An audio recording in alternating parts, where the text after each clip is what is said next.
Diatta, Crépin au second poteau, Habib Diallo qui remise dans l'axe et la défense congolaise qui essaie de se dégager. Partie de Biar, tentative de retourner, le but et qui marque, c'est Sidi Sarr, l'enfant de Thiès, qui marque devant le public du Stade Lat Dior. 1-0, je le disais, le Congo, c'est son affaire. Il avait marqué un doublé en U20 en 2015 face au Congo. Il remet ça en match officiel avec l'équipe A du Sénégal. Sidi Sarr, l'enfant de Thiès. Le public thiessois va être content de son fils. C'est un gosse qui connaît bien ce terrain, qui habite juste derrière. Et je pense qu'il y a beaucoup de personnes qui sont venues le voir ce soir. Qu'il marque aujourd'hui devant le public thiessois. C'est une très bonne chose. Sur ce corner, il y a eu véritablement cette première tête d'Habib, la défense qui a cafouillé. Et après maintenant, regardez ce retourné de Sadio Mané et cette reprise de volée de Sidi Sarr qui ne laisse aucune chance au gardien de but. Ouais. Le gaucher qui marque avec un pied droit. Véritablement, ça ne pouvait que bien commencer pour cette équipe. Contrôle avec la cuisse suivi d'un enchaînement. Très joli but. Très joli but. Sidi Sarr, l'enfant de Walidane, passé par Dakar Sacré-Cœur, Bourg Petite Côte, Châteauroux, qui joue en ce moment à Nîmes en première division française. 1-0 donc pour les Lions. Aliou Cissé a eu raison de lui faire confiance. C'est un bon footballeur. C'est un joueur qui a une patte gauche véritablement qui peut faire mouche. Et aujourd'hui, il le montre avec ce but ce soir. Ce matin, j'ai rencontré son papa au Stade Lat Dior. Il s'affairait autour de l'organisation du fans club de Sidi Sarr. Il était fier de son fils. Et le voilà, qui le lui rend bien. Ah oui. La famille Sarren avec les Bibi, les Moussard, les Gossard, tout le monde, Sidat Sarr est une grande famille. Et aujourd'hui, ce sont les enfants qui sont en train de faire de belles choses. Et il connaît bien cette pelouse Sidi Sarr où il a joué dans les Navétanes avec son club de cœur, le Walidane. Et là, on va surveiller le corner sénégalais avec Crépin Diatta. Le but est venu d'un corner, une phase arrêtée. Il va falloir peut-être remettre ça sur ce coup-là avec Crépin Diatta à la baguette au premier poteau. Le renvoi Idrissa Gana Gueye. Gana qui décale vers Sadio Mané. Le centre de Sadio Mané. Habib Diallo. Le deuxième but sénégalais. Habib Diallo, l'enfant de Grand Thiès. Lui aussi thiessois. Et c'est le match des Thiessois ce soir. Ah ouais. Les Thiessois qui ont répondu présent ce soir pour véritablement montrer à Aliou Cissé qu'il avait raison de leur faire confiance. Sur 2 corners, les 2 Thiessois marquent ce soir. Ça, c'est pour le grand bonheur du public thiessois. Et c'est son premier but avec l'équipe nationale A pour sa 3e sélection. Habib Diallo, l'attaquant du FCMS, en feu en ce moment. Il a marqué 8 buts avec son club. Il est surnommé du côté du Metz, monsieur 80%, puisque depuis le début de la saison, il a marqué 80% des buts de Metz. Et regardez ce beau contrôle de Sadio, cette belle passe qui démarque véritablement Habib Diallo, qui catapulte bien le ballon, qui met le ballon hors de portée du gardien. Et voilà un but qu'il faut montrer aux écoles de football. On le disait, le jeu de tête, c'était l'une de ses forces et il l'a prouvé sur cette action-là. Mohamedou Habib Diallo, qui a joué à l'ancienne. Je le disais, si cette équipe parvenait à marquer le premier but, après ça pourrait être simple. Mais il va falloir maintenant être très concentré. C'est un moment décisif. Il va falloir qu'on continue à être concentré. Le corner congolais et Khalidou, plutôt Habib Diallo qui vient défendre et c'est lui qui concède le corner. Il a joué à l'ASC Atomique de Grand Thiès. Ouais. Et tout son quartier est derrière. Tout comme l'ensemble du peuple sénégalais. 2-0 après 28 minutes de jeu. C'est déjà pas mal. Le corner congolais et le coup de tête. Il y a eu derrière le raté de Habibou Diallo sur le renvoi. En tout cas, Kanvoula avait fini de placer son coup de tête. Ibrahima, je vois une équipe sénégalaise très sérieuse dans ce qu'elle fait. Une équipe très appliquée dans ce qu'elle fait. Il y a des ratés, il y a des pertes de balles. Mais on sent une intention, on sent un projet qui a été mis en place par l'entraîneur pour pouvoir mettre le ballon à terre et le jouer, et se créer des occasions. On n'a pas pu marquer dans le jeu, mais on a eu des phases arrêtées, des corners. Et sur ces 2 corners, le Sénégal marque 2 fois. Il va falloir maintenant continuer à jouer sur ce même tempo. Et Sadio Mané a signé une passe décisive dans cette première période sur le but de Habibou Diallo. La talonnade de Ismaïla Sarr, la montée de Wagué, le centre au second poteau un peu trop fort, un peu paniqué. Souka a concédé le corner. Ah ouais, cette montée de Wagué est très importante. Ce déroulement sur le côté, ce centre qui n'a pas trouvé preneur, mais les défenseurs, ouais. Corner rapidement joué. Sadio Mané qui a voulu certainement enrouler au second poteau. Sadio Mané. Il aime bien cette position. Et il combine beaucoup avec Crépin. Il y a déjà une relation technique intéressante entre les deux.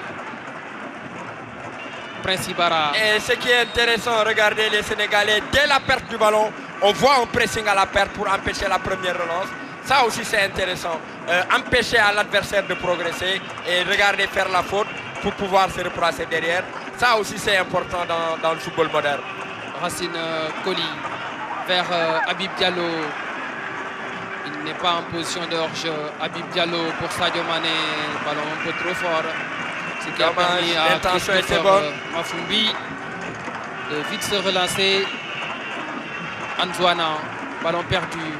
Idrissa Gana Gueye avec Ismaïla Sarr et c'est Mayembo qui protège bien la balle pour que Mafumbi puisse le prendre.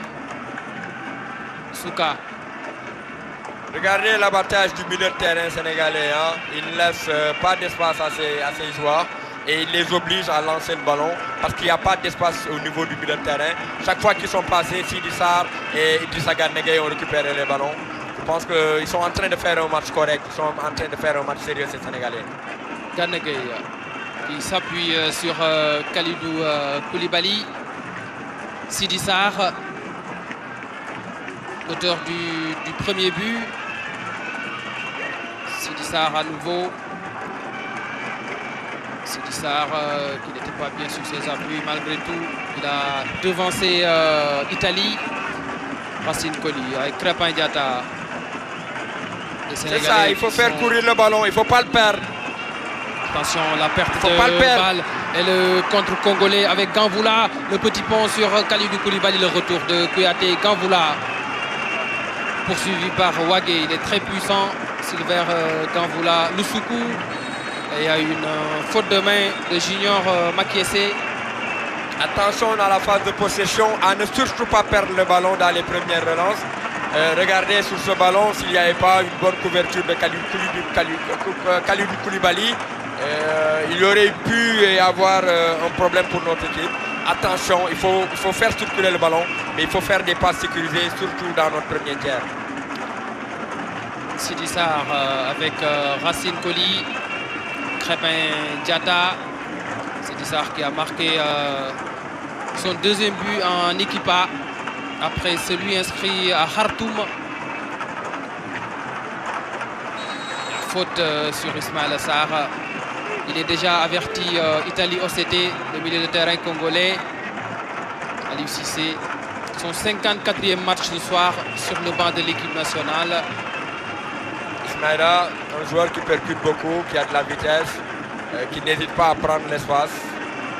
Et ces Congolais le connaissent à travers ce qu'il a fait en Coupe du Monde et en Coupe d'Afrique. Et ne veulent pas surtout lui donner de l'espace parce qu'il peut faire mal, très très mal quand il a le ballon. Faute de Bérangère Itoua sur Habib Diallo. Ses déplacements gênent cette équipe. Il bouge beaucoup, il dézone, il vient prendre le ballon. Et ça pose des problèmes à ses défenseurs qui sont obligés de faire la faute sur lui pour l'empêcher de jouer simplement. Sidi Sarr avec Racine Koli. Racine qui repique vers l'intérieur. Habib Diallo. Habib Diallo face à Itoua. Il ressort. Crépin Diatta. Sadio Mané qui va éviter la sortie. Poursuivi par Makiessé. Le joli dribble de Sadio Mané qui sert Ismaïla Sarr dans la surface accrochée. L'arbitre n'a pas sifflé. Attention, il me semble qu'il y a quelque chose sur cette action. Il me semble qu'il y a contact. Je ne saurais le dire, mais j'ai l'impression que le joueur a été poussé de derrière. Mais surtout, la frappe de Sidi Sarr au-dessus des buts. Ça aussi, ça fait partie de sa palette. Les longues frappes. On le sent en confiance, Ibrahima, surtout. On le sent en confiance. pour frapper de cette distance, c'est qu'il est en confiance et il faut le faire. Mais regardez encore cette image, Sadio Mané, encore et regardez cette passe, de là on ne peut pas bien voir. Mais j'ai eu l'impression que le joueur a été bousculé dans la surface. Mais l'arbitre était bien placé. Sidi Sarr qui prend le dessus sur Gamboula.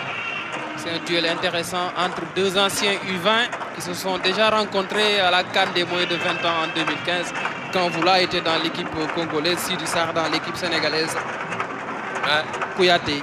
Comme quoi l'histoire est en train de se réécrire. Absolument. Même si ce n'était pas le véritable même scénario sur ce match-là. Absolument. On se rappelle que le Sénégal avait été presque éliminé sur ce match. Ouais. Et il fallait cette patte de Sidi Sarr pour débloquer la situation. Le centre de Sadio Mané au second poteau. Et c'est Souka qui met la tête, touche en faveur des Lions. Valdo, l'ancien joueur du PSG, élégant numéro 10. Grand footballeur. Qui a joué au PSG entre 1991 et 1995. Il a également fait la Coupe du Monde 86 et 90 avec le Brésil. Simplement un grand joueur de cette grande équipe du Brésil. Wagué, Crépin, Sadio Mané face à Junior Makiessé. Sadio Mané qui ressort. Racine Colli, la frappe de Racine Colli au-dessus des buts de Christopher Mafumbi. Une chose sur laquelle je vois l'équipe du Sénégal et qu'on n'avait pas l'habitude de voir, c'est des tirs de loin.